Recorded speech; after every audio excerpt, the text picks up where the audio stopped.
EP3, everyone. Yay! Tonight we're going to look at aspects of the business description, setting goals for your business. We're also going to be looking at the external environment too and how that potentially could impact your business. So that is what we're looking at this evening. We had some questions filter through. So as I promised, I will let you know just so everyone can be on the same page. We had a question about citations and references. We're not doing an academic paper, but it will be beneficial to provide footnotes if you're quoting to any data. That way, if they can seek additional information. So don't worry about a citations page. You can do that. However, some business people won't know what to do with that unless you're an academic. However, if you put a footnote, that will, it reinforces the validity of the information. It also reinforces the confidence of the content that you're sharing as well to the reader, depending on who the stakeholder is. And they might want to delve deeper into that rabbit hole. At least by providing that footnote, you provide them with that opportunity to seek additional information. Last week, we discussed market research. If you looked at the handout that comes with this particular module, and if you haven't received it, please let me know. And send me an email. We are getting deeper into how to do primary market research for your business. Last week, we started looking at our external environment by talking about the competition and developing what your target market looks like or your avatar, industrial and consumer markets and how to address those. And tonight, we're going to be discussing the business environment outside of your environment and how to set up goals for your business. So before moving on, a mission statement is a brilliant way for you to get your company's direction, what their strategic objectives are, what they define to be their desired state of the future for the business, and what your business hopes to achieve in 5, 10 or more years. It should be ultimately like a North Star. Employees will look to understand what drives them at their job. It could be that consumers want to see if they align with your brand. So it should answer, what do you do? For whom do you do it for? And why? It should inspire and create excitement and motivate. And we're going to look at, a vision statement. That was a mission statement. The vision statement is the direction or your dreams. If you could put the rose-colored glasses on and you know that is going to be what manifests, what does that look like? What is that strategic direction for your business? How is it going to inspire your stakeholders, inspire your employees? How is it going to create excitement and motivate? And we're going to look at some examples of different businesses that have done this and how they've effectively done it as well. Now, values describe the organizational culture or what the day-to-day dynamics of the business are. They should guide how you do business internally and externally. Remember, there's internal stakeholders and there are external stakeholders, and they might not necessarily be spending money in your organization. They could be a government inspector, for example. So they're going to want to know what this is all about for your business as well. It should resonate with your employees and stakeholders, especially if you're a corporation. When you are a corporation, you have a fiduciary relationship to those shareholders, and those shareholders who helped invest, they need to align, define, and it should be able to define your organizational culture and beliefs. And this could evolve and change and create a life of its own as your business continues to gain shape. Your mission will effectively create your focus. Your vision will effectively provide your direction. And your values will define what your behavior effectively is. So let's look at a couple of examples. Our mission is to organize the world's information and make it universally accessible and useful. This is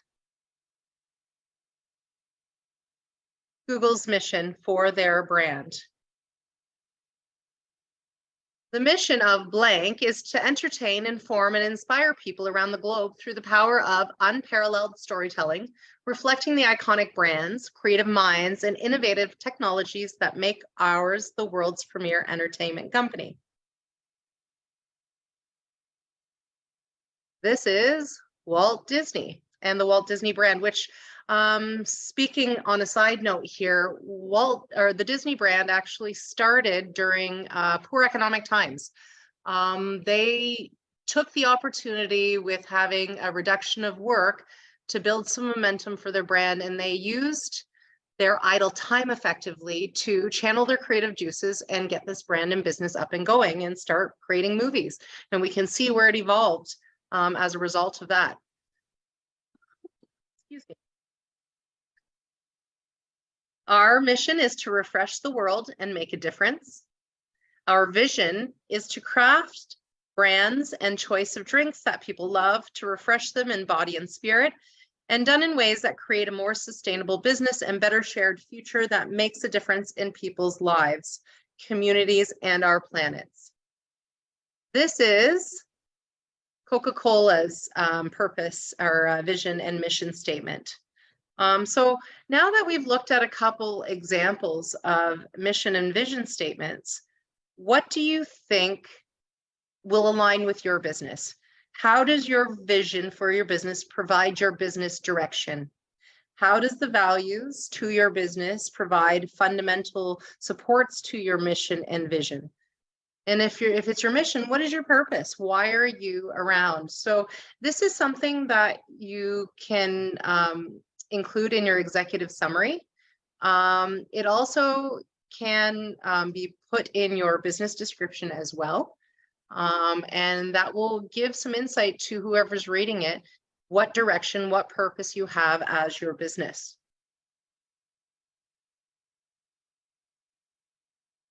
Now let's look at SMART goals. We are looking at goals for your business. And sometimes they feel like we're just throwing things at a wall and we're hoping they're going to stick. Goals provide a basis for your business to have comparables and metrics and key performance indicators. So for example, if you say year one, I'm going to do $150,000 worth of business, it begs the question, okay, we're going to set this as a goal, 150,000. You look at your books, your balance sheet, your income statement for year one. Are you at $150,000? If you're at $120,000, it creates an opportunity to ask more questions. Well, why didn't I hit $150,000? Was it something we did internally that impacted those numbers? Was it something externally that impacted those numbers? And as a result of having that information, if it was to happen again in the future, how do we revisit this? How do we mitigate it for the future for it not to happen again? It doesn't necessarily need to be in dollars. It can be in clients served or how many employees that you hire. But the main premise of goals for your business is they should be what we refer to as SMART. They should be specific. They should be measurable. They should be attainable and actionable. They should be realistic, and they should be timely. So they will have goal lines or milestones that have to be worked on. If you exceeded your goals, great. It still begs the question, analyze that information. Why did you surpass 150,000? Why did you surpass so many clients sold? How can you work more efficiently? So goals can be in the short term. So this is by the first or second year. And it could be long term. So anything by the year 5 to 10 years, for example. Let's take a look at a video.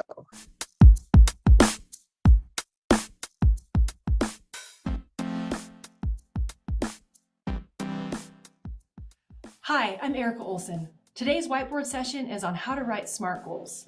I'll walk you through where goals live in the planning hierarchy and then how to write great, meaningful SMART goals for your organization. Let's jump in. We're using the terminology goals in this particular video to articulate those statements in your plan that are short-term in nature, 12, 24 months-ish, and they have outcome statements built into them. They live in between strategic objectives or strategic priorities, which are those broad statements that make up the framework of your plan, and they cascade into shorter term items, which are initiatives and action items less than 12 months in nature.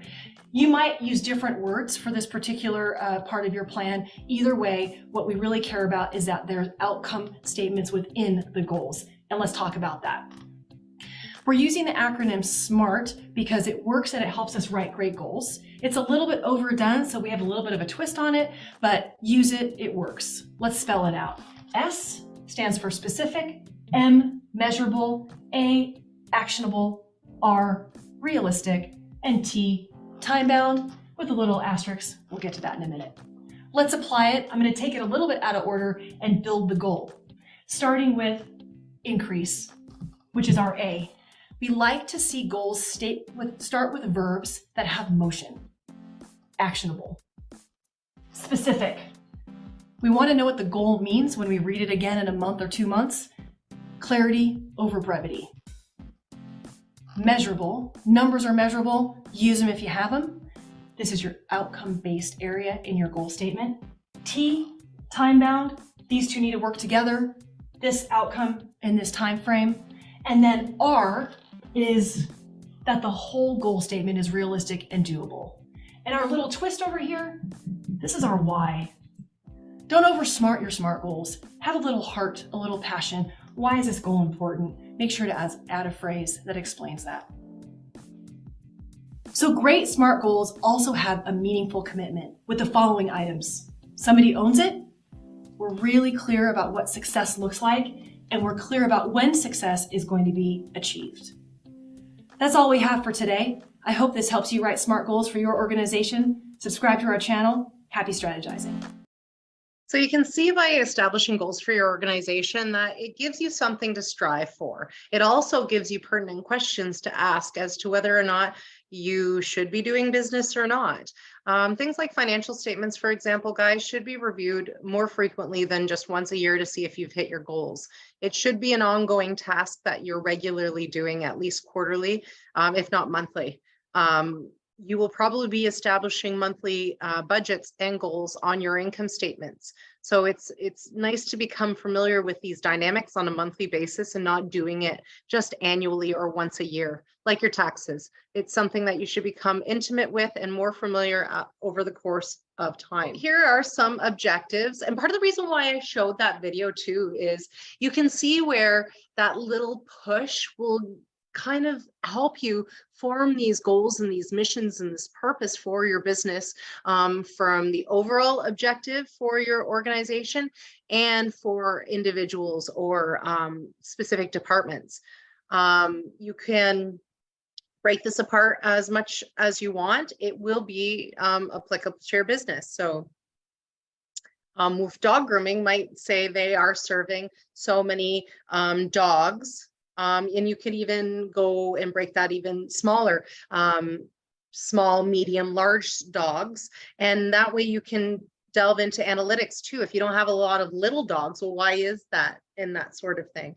But you can do it based on gross sales expectations. I want to achieve $100,000 in sales in the first year of operation. It could be number of clients or customers served. You have driven by the Golden Arches. They talk about how many burgers they've served over the years. Plans to hire employees and numbers of employees at what stage. It doesn't necessarily need to mean about planning to hire employees. Maybe it is for certain employees to achieve certifications or training within year 2 or year 5, for example. It could be modifying your hours of operation. It could be making major purchases like a building or a vehicle, for example. It could be plans to expand. I've even seen it, plans to sell at a certain point, where they get into the year 5 and they're ready to turn it over to fresh hands. So it will be contingent to your business as to what kind of goals you want to establish for yourself. And you will be expected to do this for your business plan. We want to see year 1, year 2, and year 3, even year 5. If you want to talk about year 10, that's fine as well. But I do scrutinize the people that do their goals. I do push them to be more specific. I do push them to have, they usually have an automatic timeline, as you can see from year 1, year 2, year 3. But maybe it's something that starts in year 1 and the project's not done till year 5. That's worth mentioning. You want to be as detailed as possible. That way someone in your absence can run with it, and they know exactly what you're talking in your absence. Now we are going to look at our business as a nice little, cute little baby, and everything, the aunties and the uncles, that will impact it from outside. Okay. We are going to look at how the business environment can impact your business. I don't need to tell anyone what happened in 2020. Anybody out there? Nobody know. Where was everyone in 2020? They were stuck at home, and the government impacted by making lockdowns our new way of life. And we all thought it was going to be for 2 weeks. Does everyone remember that? 2 weeks, only 2 weeks, another 2 weeks, another 2 weeks. And then it was 2 years. Businesses, for the first time ever, didn't know how to react to this. Some protested the government and said, it's not fair, we don't want to do this. And we know how that fared for those businesses. Those that were quiet and thought, okay, I have quiet time. What am I going to do with myself? Am I going to whine about the unfortunate circumstances I see myself experiencing? No, because your business is still technically operating at the end of the day. So you need to be able to pivot and respond. Like I tell my business law students when we talk about car insurance purchases does not indicate that you're going to definitely get into an accident. It just means that it is there as a mechanism under less stressful circumstances that you will learn and know how to navigate those problems. So this is what this part of your business plan essentially speaks on. No, I don't envision any more lockdowns happening anytime soon, thank goodness. Monkeypox was a little threatening there and bubbling on the surface for a while after COVID. But it wouldn't be wrong to say, hey guys, if your business was one of those that was impacted by the pandemic, how did the good ones respond? How can you emulate that in your own business model? How can you pivot yourself so you can navigate that effectively? I don't know if anyone's seen the Bear aspirin commercial. I quote from commercials a lot because I am a marketing professor, but has anyone seen the commercial that you're going to have a heart attack at this date, and you get the note the day before you're going to have a heart attack? And the whole premise of the commercial is, if you knew you were going to have a heart attack, you could navigate your life a little bit better leading up to it, correct? But you don't get those warnings. And this is effectively what's happening as well, okay? You as a business have been chugging along, doing really well, and then boom, something happens. Unfortunate circumstances, as Lemony Snicket would say, will happen to some people and some businesses. It's nothing personal, it's business. So let's take a little bit closer of a look to how we can impact our businesses. And I'm going to do my best to try and bring your businesses in to see, hey, this is what could potentially be impacting you. What do you think? So now we are looking at the business environment. The business environment has impactful forces that are beyond business's control, even under the best laid plans. I remember going into labor with my first child and having a birth plan. Oh yeah, that didn't last very long. Even the best laid plans will go to the wayside depending on what dynamics you're responding to. These dynamics can change frequently and require thought and planning when conducting business operations. It's important to monitor these forces and assess how these could impact your business operations, and be prepared to respond to these challenges as a part of your mitigation plan for your risk. This also encourages the stakeholders that you've done your business, you've done your due diligence, hey, this could potentially impact my business. How am I going to react to this? Even from a risk perspective, I was working with a particular business that was looking into an outdoor water trampoline park similar to the one they have in Barrie. And I was working with this business. They were looking to do it locally. And one thing that I had mentioned to them is, as I was watching the news, there was a liability incident that happened in Britain.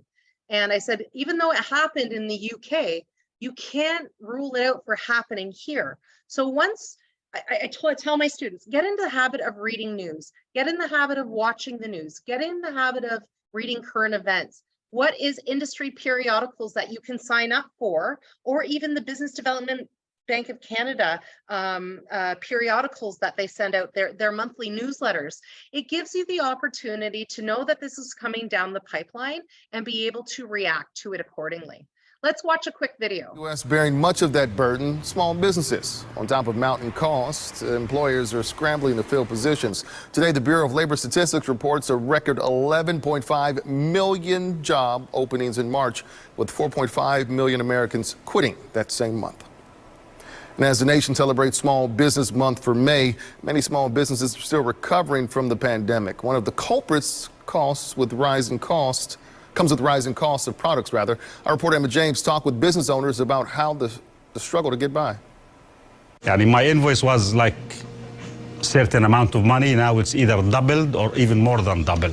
Mike Almood is the owner of Kinsey in Mission, a restaurant serving traditional Mediterranean food. He says prices for his products are soaring, especially meat. Chicken, I think, is tripled like on the prices. He hopes costs will go down, saying if they don't, he may have to raise his menu prices, which he fears will hurt business. Just a few blocks down Johnson Drive, business looks different this spring at Lulu's boutique. As spring starts to come in, I think that we normally see kind of a boost, and we have seen kind of a lowering of our shoppers and the amount of visits, the amount of money they spend. Co-owner Joseph Pugh says the business is also seeing higher costs of utilities, and this comes after small businesses took a big hit during the pandemic. So if we were to see more relief, I would like to see it more focused on the small business versus just large buckets of money to be picked up by whoever applies for it. For Almood, he says his business is staying afloat thanks to his loyal customers. Despite the struggle of rising costs, he'll do everything he can to keep his menu prices the same. I'm trying to make it balance, I try to, just to make it feasible for everybody, And myself, I'm satisfied. If I'm living, that's good enough for me. And I have a link here, so please feel free to click on this link. We talked, there's a clip about how the Russian-Ukraine conflict is raising prices. So yeah, things aren't as desirable and as profitable and as flourishing as it was a few years ago, but that doesn't mean it's always going to stay this way. However, with that being said, you need to be able to respond when the economy starts slowing down and what the other forces are. So what we do is called a pest analysis. No, this is not your annoying little brother or sister that kept tormenting you all these years and still continues to do so. A pest, we're looking at different elements that could potentially impact you. What is the political and regulatory or legal environment that will be impacting your business? And we're going to be looking at these a little bit more refined in the future slides, just so you know. What are economic forces that will be impacting your business? What are socio-cultural or demographic? Your avatar that you created last week. How will that avatar change? What will impact that? Technologically speaking, how will your business be impacted? And I do appreciate some versus others will not have a technical element as much as others will. And the competition, which we actually started talking about last week. Your competitive analysis is one of your most important SWOT analysis that you will do in the market description of your business environment and what that looks like. So you want to do a strengths, weaknesses, and therefore an opportunities or threats that come from each and every one of these dynamics. So it's like me asking you guys for the finale event, be prepared with a list of questions. Because if you're prepared for that list of questions and that answer or response in front of the judge, you're not going to freeze and you're going to be able to know how to navigate or respond to it effectively. And this is what this is. Now, there's some other factors that can be considered outside the political, regulatory, economic, socio-cultural, demographic, technological environment. There's also global factors from an international perspective. There's also ethical factors that need to be considered, natural factors or environmental factors too. If your business has an environmental impact, you want to speak on that for a SWOT analysis. So how do you take this information and compile that in your business plan? You want to be able to identify which external conditions will impact your business. So again, a risk analysis of the political regulatory environment. So for example, Julie, you at Lakeside Childcare, if they created new legislation surrounding childcare, you need to be able to respond to it effectively. And unfortunately, guys, being a small business owner, sometimes no one's here holding you by the hand saying, hey, this force is going to impact your business. You're going to be able to respond to it. You can proactively plan for as much as you want. Some, unfortunately, may be from a reactive perspective. But look at other businesses. Go to another business that's similar to yours outside of town, possibly, that has similar dynamics to Sarnia Lambton. Talk to them. What are factors that impact their business? Go to things like the Chamber After 5, get networking, talking to other people, talk to them about what external conditions impact their business.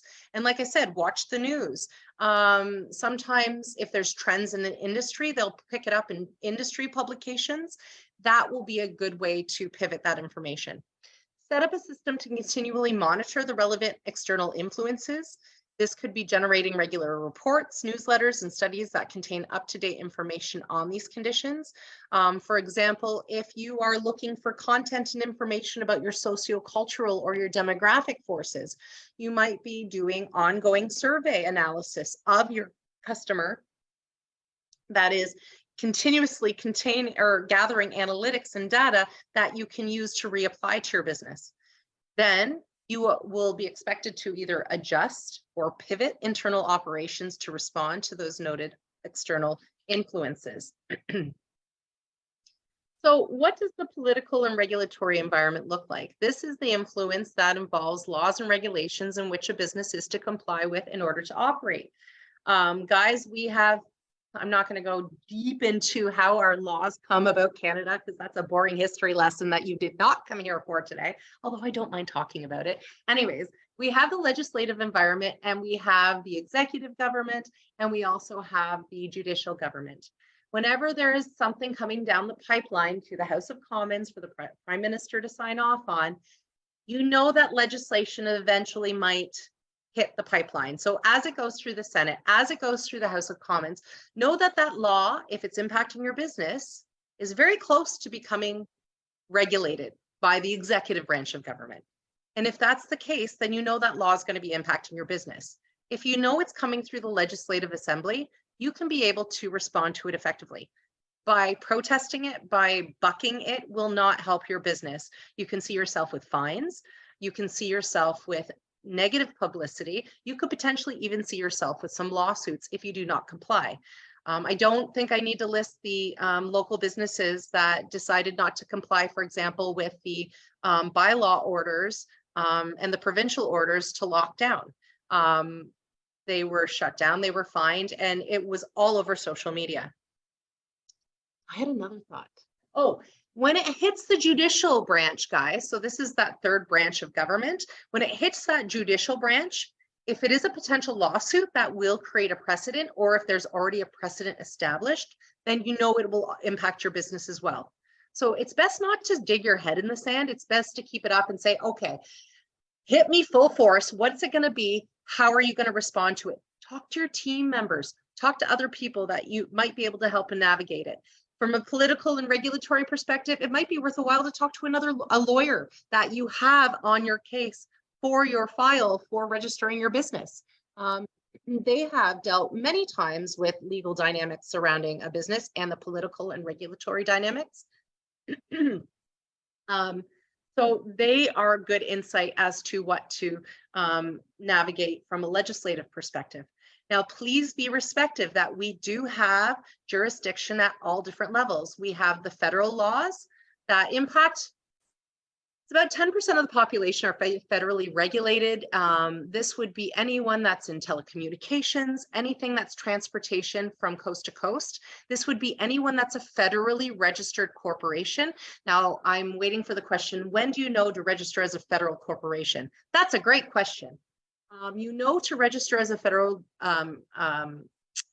provincial or federal corporation if you're dealing with business in more than 2 provinces. If you are only dealing business with 1 or 2 provinces, then you register provincially. So that's the major difference. Provincial legislation that would be impactful for small business that you have to be cognizant of. Things like the Employment Standards Act would be at the provincial level. And we also have municipal bylaws to consider as well. So for example, you can't start your business in a residential area. It has to be designated commercial, especially if there's muster points for your teams. So you need to be cognizant of what's happening at the Sarnia-Lambton level that could be impacting from a political perspective or regulatory perspective.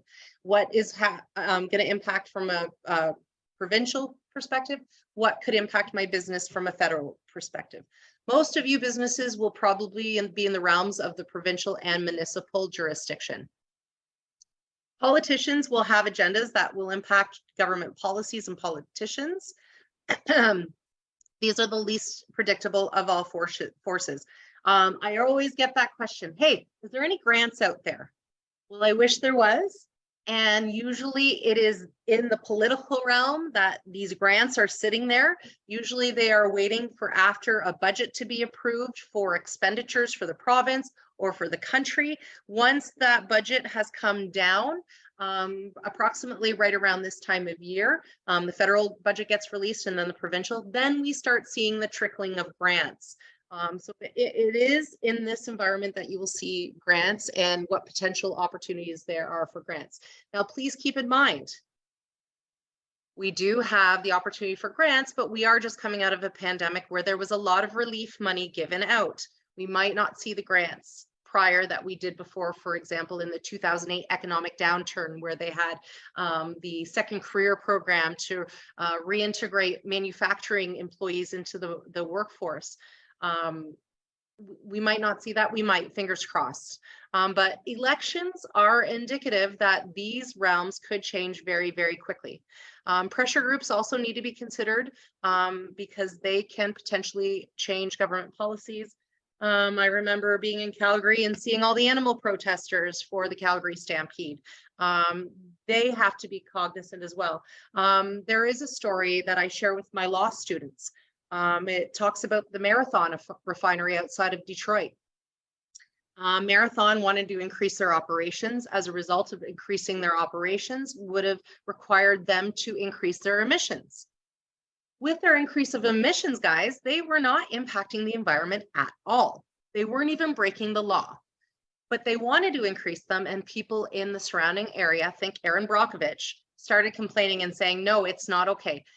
I understand you're not trying to break the law here, Marathon, but you're still impacting the environment that we're working in or in living in and enjoying the freedom in. So you can appreciate where lobbyists and politicians will and pressure groups will change the dynamics really quickly. Business processes can be modified with new legislation or regulations to avoid potential fines or even jail time to stay in businesses. The negative publicity, guys, just to let you know, the negative publicity in Sarnia-Lambton will go viral very, very fast. It is a small community. People like to talk. So keep that in mind when it comes to doing your dynamics. Political and regulatory, I'm going to go through my quick list. There really isn't a lot of companies that might be impacted. I think Julie, you with Lakeside Childcare would probably be the one with tender age children. That would probably be the one that would be impacting. But you all have dynamics from a political and regulatory perspective to consider for your business, just not to the force that this would be for like a childcare center, for example. So some things to think that could impact your business, things that deal with bureaucracy or corruption. Lafarge, for example, went into Argentina. Lafarge is a cement company out of Quebec, if I'm not mistaken. I know driving from Calgary to Banff, I would pass the Lafarge plant. It was Venezuela. They expanded into Venezuela, set up business operations, were doing very, very successful. The government then decided they wanted to control urbanization and basically kicked Lafarge out of the country, kept their assets for $0. So fortunately here in Canada, we don't see political corruption and bureaucracy like we do in other countries, but we still have to be cognizant of some of these dynamics. Freedom of the press, tariffs, trade control, education law, antitrust law, employment law. Again, different jurisdictions will be impacted. Discrimination law, data protection law, environmental law, health and safety law, competition regulation, or the Sherman Act out of the United States. We formulate our market dynamics around that. Regulation and deregulation, tax policy, government stability and related changes, trade tax policy, trade rates, government stability and related changes, any trade unions and agreements associated with that, intellectual property law, consumer protection and e-commerce, and anything that regulates environmental pollution. Jacqueline, thank you very much. Yes, yours will be very dependent on the environmental, and yours will be changing really quickly too. So again, these are the kind of things, where can you get your information fast and furious from that will, if it's a strength, it's a weakness, what opportunity and threat can come of that? So there are four main effects that will impact the economy, and changes in regulation, political stability, and mitigation of risk is really what needs to be considered from the political and regulatory perspective. So this is an example of a political and regulatory problem. Nike has earned high profits from the growth-oriented policies of the United States government. The policies maintained low interest rates, currency exchange stability, and international competitive tax arrangements were also maintained. The company also has benefited from the government initiatives in terms of transparency in the global value chain. So you can see where they took a political thing that was impacting them and they pivoted and they made it work in their favor. Now, Nike hasn't always been clean. Remember how that first slide, we talked about the main pest, but there was an ethical dynamic. Back in the 90s, Nike was slammed for child labor. Child labor from the World Labor Organization perspective isn't something that is wrong across the world. However, there is some progression and there is some more momentum on why educating children is very important with benefiting the previous generations. However, Nike did not have a corporate culture that went across international boundaries, and they saw themselves in really hot water when some of their sponsorships and some of their customers started protesting them as a result of using child labor in their manufacturing processes. So Nike hasn't always been clean with all their environmental dynamics. The economic dynamic is the state of the economy, something we're all experiencing right now. We're seeing high rates of inflation. We are seeing high interest rates for borrowing and investing. We're also seeing issues where if they do mention an R word in the next analysis, people will start holding on to their spending. A recession doesn't necessarily mean a bad thing. A recession means you basically have a pause before it's going to get really busy to set your goals for your business, set your initiatives for your business, and how are you going to respond to this? So when the economy trends down, unemployment will rise and businesses work harder to retain staff and respond by changing processes to continue earning revenue. Sometimes lowering prices may increase sales and positively impact revenues. Now, guys, a lot of businesses, their first response during a recession is to lower their price, increasing sales. You have to be sensitive about your avatar or your customer profile. You need to see how sensitive they are to the price. If you start reducing their price when things are thriving in the economy, they're going to expect that low price still. So sometimes reducing your prices for your customer isn't really the best response. Again, you need to see how they respond to your pricing strategy. What is the competition doing, for example? High interest rates will attract investors, but can deter consumers because of the decreased cash flow and therefore decreases of the country's liquidity, or lowest interest rates increases cash flow and the country's liquidity. So economic factors to consider for your business, how the tax rate impacts your business, because that will impact about how you reinvest money back into your business. Exchange rate, if you're doing any international dynamics, how the inflation can be impacting your business and how you intend to respond. There is cost-cutting mechanisms that a business can do to reduce some of their overhead during these times. A lot of Fortune 500 businesses have launched during these times, just like each and every one of you right now. So I don't want you to be discouraged about the economic environment. The whole point of this task here is how are you going to respond to it? Labor dynamics are a prevalent issue. We've seen some people who left their jobs and occupations during the pandemic never to come back. Some have phased out of the workforce. Some just don't have the skill set to tackle our labor issue. It would be interesting to see what happens because with the labor dynamics here, Sarnia Lambton's almost in a protected and sheltered economy. And the pandemic was a pure example of this, where a lot of the bigger cities with predominant service industry-based businesses, they shut down. But most of our occupations here in Sarnia Lambton were considered essential, and a lot of people kept working, which is great because a lot of people still kept spending money.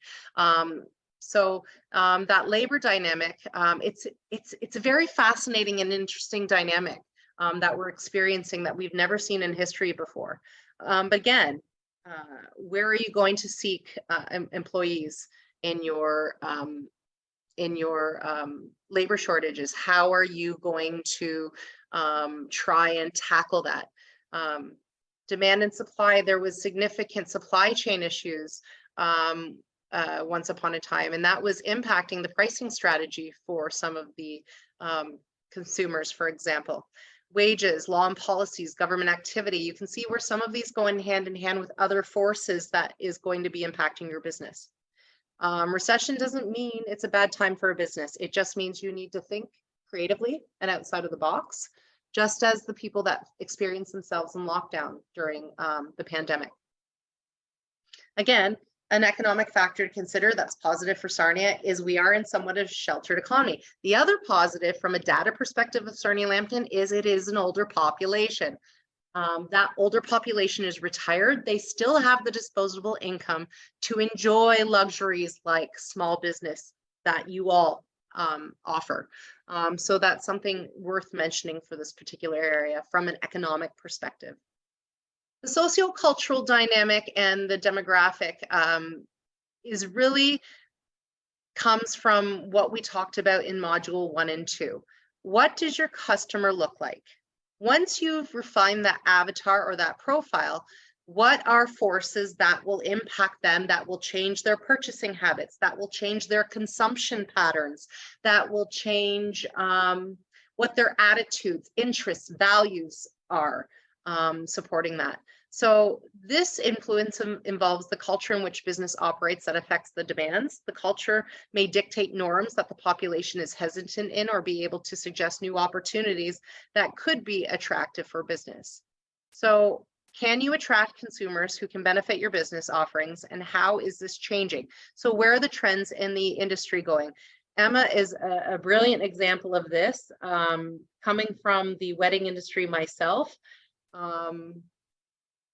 I was a wedding cake decorator, and I can tell you right now, the pillars and the little roses and the delicate wilton flowers for wedding cakes from the 1980s was definitely not what I was doing for my fondant, elaborate cake for my wedding cake versus what my mother and father had for theirs.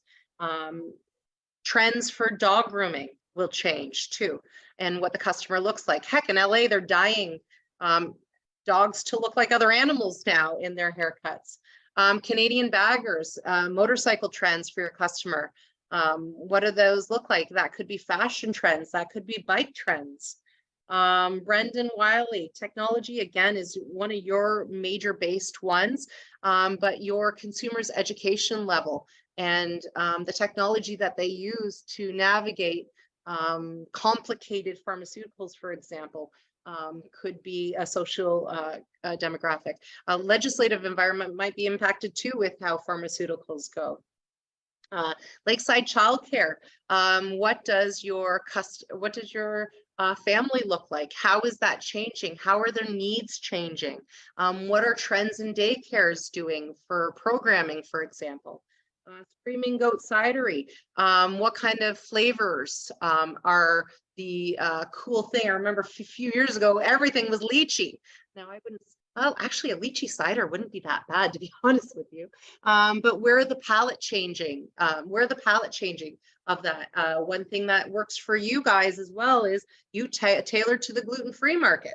And that's worth mentioning as well. So once you have that target market information that you've created from your avatar or what your customer looks like, how would they change?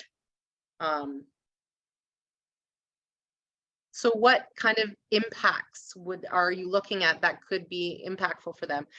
Age demographics changing, gender, race, nationality, belief system, marital statuses, occupations, income, level of education, for example. Aging population, definitely something that's reminiscent in Brendan's business model. The increasing number of two-income families that need extra services and have extra money, and increasing and decreasing population, increasing concerns for the environment, using environmentally friendly disposal techniques for your business, a hairdresser, for example, that uses color that isn't toxic, that cleanly goes into our waterways, for example. How people, the people more interested in exercise and healthy living, how are their attitudes and interests changing?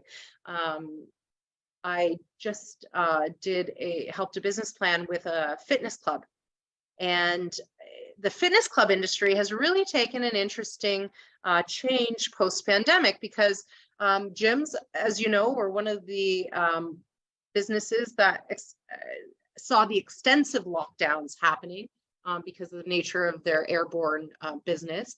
One thing that they noted was a good 25% of people did not go back to their gym. They got spoiled and accustomed to working out at home. They got spoiled and accustomed to working out outside, and they decided to save their money on their gym memberships and just not do it. Or they've learned that they can pivot to YouTube, for example. So that was an interesting dynamic that impacted, that I noticed from a gym perspective, on how that customer changed. And where and why people make purchases. It could be not necessarily the good that you manufacture, it could be the packaging. And we talked about this in the first lesson, first or second lesson, when we talked about lactancia milk. I don't know if you can recall the story. They didn't do market research on expanding into Africa. They thought their consumers were buying powdered milk. They weren't just buying the powdered milk, they were buying the packaging, the tin can that it came in as well. And when this company converted to a packaging of a value pack, well, the customers didn't respond well to it, and they didn't do their research, so they lost a lot of money in that. So you really need to know, when you're developing your primary research and you're developing your surveys this week in your worksheet, you want to basically look at where and why people are making their purchases. How much are they spending? How much of their consumption? Are they the one consuming it? Maybe there's another family member that's consuming the service in the house. These are all very good questions to ask. Here's another example. When mobile phone companies emerged in the 1990s, their marketing efforts focused on young, successful professionals. Now people of all ages and backgrounds use mobile devices daily, and telecommunication companies have adapted to this change by modifying their features of their products and taking different approaches to advertising methods. Technology is one that's impactful. Emma might see technology in the form of POS systems, for example, so that would be impactful. Christine, maybe technology with your equipment might be impactful.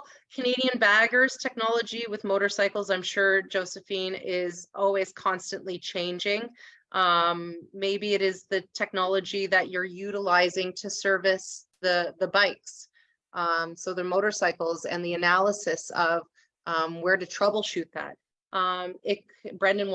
Brendan, your technology, depending on how, if that reader changes, that will be definitely impact for your business. Lakeside childcare. Technology could be in your applications for the children. It could be in a customer relationship management system that you utilize to collect information about the families that are in your daycare. Screaming Goat Cidery, that could be technology again based on equipment, or maybe it could be technology on the packaging. Guys, look where Foursquare has went with their reader on packaging. It's great because it redirects you to a website. You can get all the pertinent information, and you know it's great for a business. When they're redirected, you're gathering analytics if you are following that information about what your customer is doing.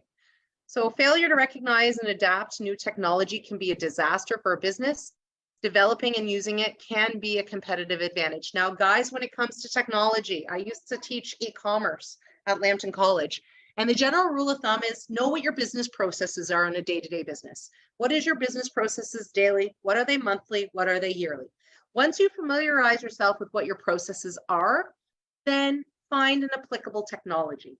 If the technology is cool and avant-garde and will be a wow factor, it's a waste of money if it doesn't complement a business process within your environment. So you need to effectively make sure that whatever technology you're implementing will give you your return on your investment and will be used for a competitive advantage. So technology will continue to advance in your industry. Again, look at trends on how technology is changing in your environment, and have a factor in there too, where even if you're not comfortable with technology, that maybe following somebody, a subject matter expert on YouTube, for example, or somebody else that may be able to help you navigate the pros and cons of whatever that technology is. And are you keeping intact with new technology? Henry Ford had said that he asked if he would have asked his customers what they wanted, they would have said a faster horse. They didn't even appreciate or value or understand what an automobile at that time could provide for them. So be prepared to have to maybe possibly educate your consumers on the potential of technologies that will be providing your business. But again, that SWOT analysis. Okay, here's the strength of our business having this form of technology. This is the opportunities that will come of it. Or if we don't do this, this is the threat. This is how we're going to pivot. This is how we're going to react to this. But again, all efficiencies and a competitive advantage when it comes to technology. These are one of the things that go to the wayside during a recession that businesses look to self-automate and save on their costs for doing, just so you know. So the internet, almost every business today has a website, which helps them in making and maintaining a global presence. Utilizing the social media platforms for businesses can allow businesses to easily communicate with their targeted audience. That's the nice thing about social media is usually there is a demographic that resides in that social media platform. In addition to this, through technology or internet technology, you can easily communicate with your employees through an intranet, for example, clients and coworkers in other countries. You can keep that information confidential as well, which we'll get to in a little bit. There's automated processes from a manufacturing perspective, for example, that can replace human unskilled tasks. That could be considered in saving money as well. Now, negative impacts that are associated with technology that your business should be cognizant of. For example, the internet has allowed an element of cybersecurity. I attended a seminar back in the fall, and this highlighted the Russia-Ukraine disruption. They anticipate that with the embargoes impacting Russia, that there will be some heightened cybersecurity and hacking that they anticipate as a result of a reaction to those embargoes. So cybersecurity touch points of the consumers or employees, very, very important. Make sure you have a very good internet provider that can provide that for you. You, as a business, also have to be cognizant of privacy legislation. So whatever content or information that you are collecting and retaining for your consumers, you need to be able to speak on that and be able to protect that in that technology as well. You want to also protect business relationships with improved contact through Zoom, Skype, and with brick and mortar. Not only do you have to be cognizant of the intangible technological impacts, but the tangible ones as well. Keeping physical locks on doors, for example, is very important. But I want to circle back to another legislative piece that's very important for all businesses to know, and that is the privacy of information and our PIPEDA legislation that protects all the pertinent information. The most important part of my business is establishing customer trust. My success depends on how secure my customers feel. My customers need to know they can trust me with their personal information. The Office of the Privacy Commissioner of Canada is responsible for protecting and promoting people's privacy rights. The Commissioner makes sure that businesses comply with PIPEDA, the Federal Private Sector Privacy Law. PIPEDA establishes the rules for how businesses handle personal information. Does PIPEDA apply to my business? PIPEDA applies to most businesses across Canada, except in Quebec, BC, and Alberta, where they have their own private sector laws. But even in those provinces, PIPEDA covers federally regulated industries like transportation, telecommunications, and banking. What do you mean by personal information? Personal information is more than just a name or address. It can be a person's age, ethnicity, medical information, credit card number, or even income level. How can PIPEDA help me? PIPEDA is good for your business because it gives you the information you need to protect your customers' personal information. If people know your business will respect their privacy, they'll bring you their business. It's a win-win situation. I respect our customers' privacy. What can I do to ensure we're covering all the bases? Check out our PIPEDA guide for businesses and organizations. It explains your responsibilities under the Act. You can find the guide on our website, along with lots of other resources about good privacy practices, e-learning tools, fact sheets, guidance documents, and videos. Sounds a bit complicated. Do most business owners have trouble complying? It's actually pretty straightforward. PIPEDA clearly outlines 10 principles for protecting personal information.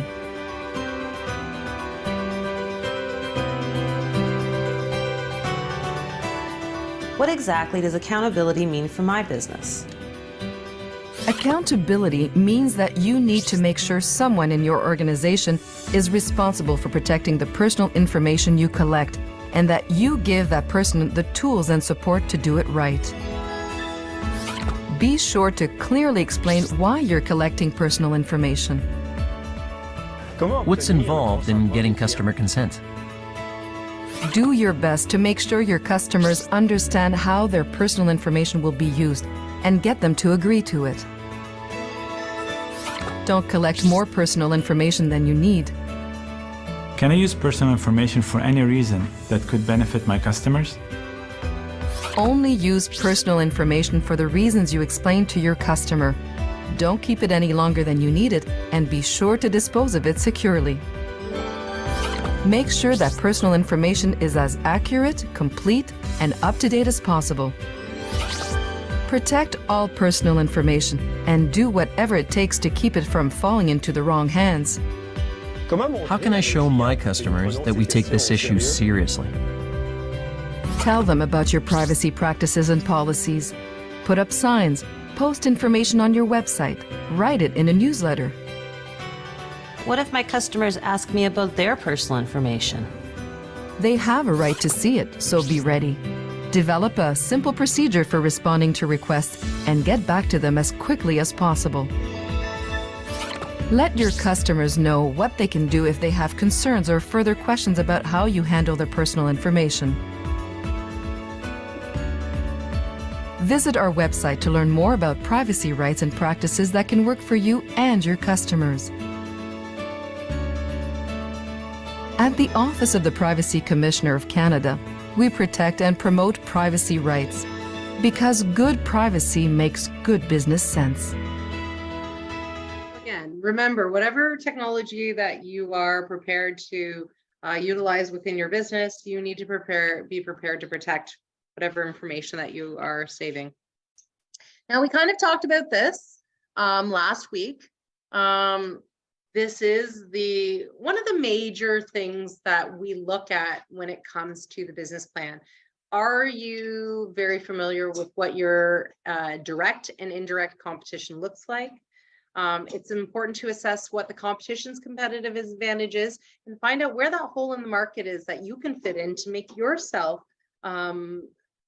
elevated above the competition, because they can't do everything properly. And you should take extra effort to dedicate yourself to this task. And going into the competitor's business, they don't need to know that you're the competitor, and observing customers and listening to them and checking out their social media and looking at their websites, especially in growing industries. That will facilitate a competitive advantage. You'll want to do, again, a SWOT analysis for each one of these forces, but most especially the competition. And you want to look at that SWOT for each competition, not as a general over the competitive environment. You want to look at, this is my strength against this particular competition. This is the weakness that they facilitate because this is one of their strengths. Here's the opportunity that comes as a result of those. Here's are the threats that we need to mitigate and how we need to respond to it and how we plan on mitigating this risk. And you can go to find a lot of invasive information about them to see how they are assessing their strategy and future plans. Look at their mission statement, look at their vision statement. If they're a publicly traded business, you can access things like balance sheets and income statements too, to see how financially they are doing as well. Investigate things like how many employees that they have, how many years they've been in business. Do they have any key suppliers that is giving them a competitive advantage? That sort of thing.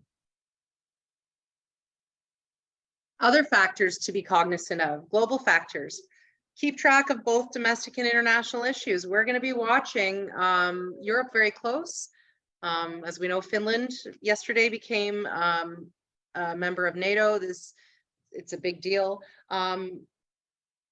Small business in Canada, as much as we're experiencing things like increased costs and inflation, for example, it could be a lot worse. In Europe, small businesses are experiencing the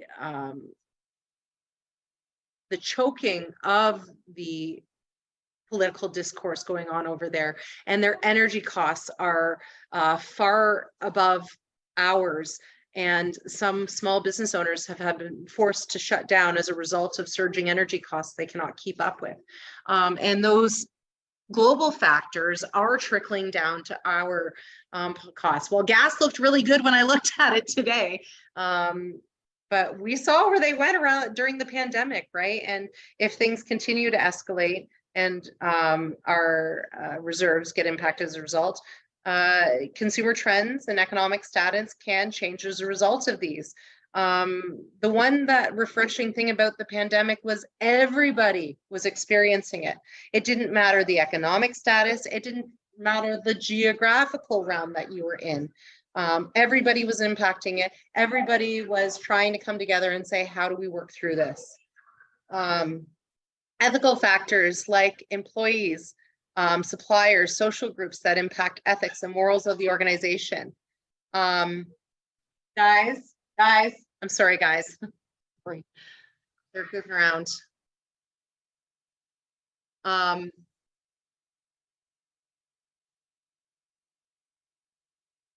Natural factors like environmental awareness. And even then, guys, some of these dynamics that are appearing here could be the value proposition that mold into your mission statement, mold into your vision statement. It also can keep evolving what that avatar looks like or how your customer demographic changes by they sharing the same factors that might be impacting your business and how you're going to respond to it. Environmentally conscious people, for example, respond very well to businesses that are considerate of the carbon imprint and what they're doing for their business processes to be more green and environmentally friendly for those future generations. So that in itself will yield a dynamic force that will build momentum from a marketing perspective, for example. And Martin can speak on that more next week. When you're monitoring the external environment, what do you want to do? You want to develop opportunities and threats that facilitate long-term strategic planning by inventing new applications for products and services. I've spoken of this before, and I know I'm repeating myself, the Philadelphia cream cheese. When people weren't eating bagels during the Atkins diet, Philadelphia went to YouTube to see how their chefs, their home chefs, were using their products. And when they found how home chefs were using their products, they developed a product line, the Philadelphia cream cheese sauces, as a result of it. They also got to learn product trial and error too by watching their consumers utilizing their products online.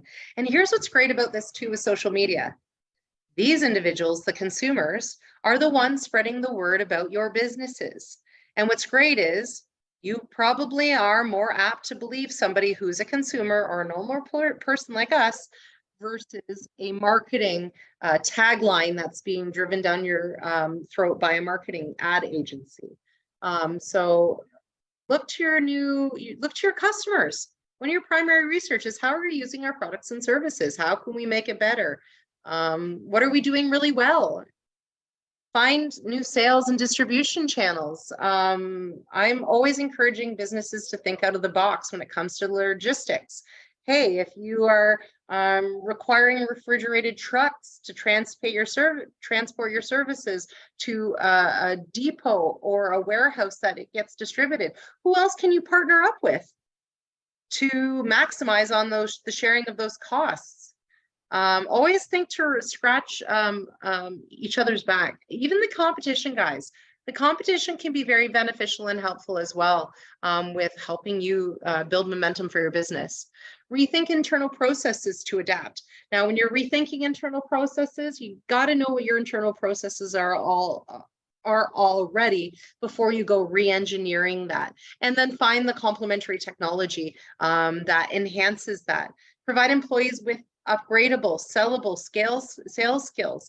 Always be educating your employees on what the next best thing is, not only for your business, but they need to know so they can be saying the same message that you are, and they can be aligning themselves with the same organizational objectives that you as a business are. And you got to keep in mind too, guys, you are passionate about this business because this is something that was your dream.